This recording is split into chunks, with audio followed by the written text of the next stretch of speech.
અમદાવાદના ચાંદખેડામાં બની છે વિચિત્ર ઘટના। પ્રહલાદ પાર્ક સોસાયટીની અંદર ઘૂસી બીઆરટીએસ બસ। સોસાયટીની દિવાલ તોડીને બસ અંદર ઘૂસી ગઈ। સોસાયટીની બાજુમાં આવેલું છે બીઆરટીએસ બસનું વર્કશોપ। બસ કઈ રીતે દિવાલ તોડીને અંદર ઘૂસી તેની તપાસ ચાલુ છે। ડ્રાઈવરની ભૂલથી ઘટના બની કે કેમ તેની પણ તપાસ થઈ રહી છે।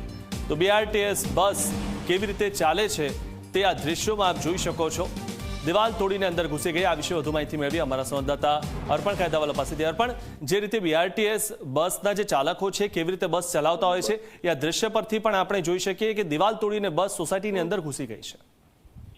બિલકુલ મિથુન, હાલ તપાસનો વિષય એ જ છે કે શું ભૂલ હતી, પરંતુ હાલ પ્રાથમિક માહિતી મળી છે તે મુજબ જે ચાંદખેડામાં બીઆરટીએસ નો ડેપો આવેલો છે તેની નજીકમાં જ જે પ્રહલાદ પાર્ક સોસાયટી આવેલી છે, બંનેની એક જ દિવાલ છે।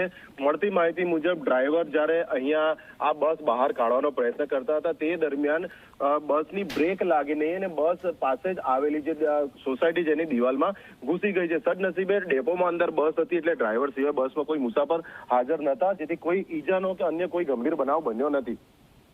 જી, આભાર અર્પણ માહિતી આપવા બદલ।